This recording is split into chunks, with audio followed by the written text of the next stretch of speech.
Welcome back to the Sonder Cast, the podcast where we explore different cultures, personal stories, and those little things that make us all human. I'm Kayla. And I'm Adam. And today we got a vibrant, colorful topic for you: local festivals. We're diving into one of our favorite local celebrations and talking about what makes it so special. Music, food, traditions, community vibes, you name it. Exactly. Festivals are such an incredible way to get a glimpse into the heart of a culture, don't you think? Totally. They bring people together, preserve heritage, and honestly, they're just fun. So, Kayla, which local festival are we talking about today? Today we're talking about the Yam Festival, celebrated in many parts of West Africa, especially in Ghana and Nigeria. I actually had a chance to attend the Asogli Yam Festival in Ho, Ghana a few years ago, and it was such an unforgettable experience. That sounds amazing.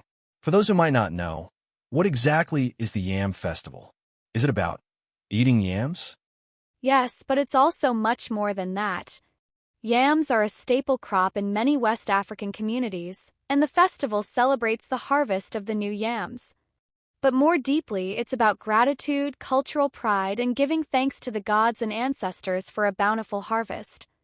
So, it's like a harvest festival, right? Kind of like Thanksgiving, but with more drumming, dancing, and traditional attire?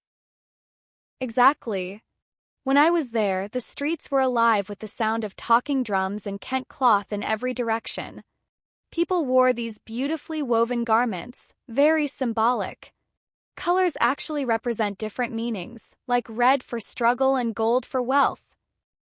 That's fascinating. And I imagine there were cultural displays too, like parades, chief processions, and storytelling? Yes, one of the highlights is when the paramount chief arrives in full regalia, often carried in a palanquin, which is like a decorated royal seat. Crowd goes wild. There's traditional dancing, fireworks, and libation rituals where elders pour drinks to honor the ancestors. Okay, now let's talk about food. You know that's my favorite part of any festival. What was the food like? Oh my gosh, absolutely mouth-watering. There was fufu and light soup, jollof rice, grilled tilapia, and of course dishes made with yams like yam porridge and fried yam with spicy pepper sauce. It was a total food paradise. I'm getting hungry just listening to you. And what was the atmosphere like? More family-friendly or more party-like? Honestly, it's both. During the day, families come together and there's a real sense of unity and community spirit. But by evening, the whole place lights up, literally and metaphorically. There's live music, dance competitions, and even local artists showcasing handcrafted goods. It sounds like the perfect blend of tradition and celebration. I love how festivals like this keep oral traditions alive too, through music, proverbs, and performances. Absolutely. And what I really took away from it was how deeply rooted everything was.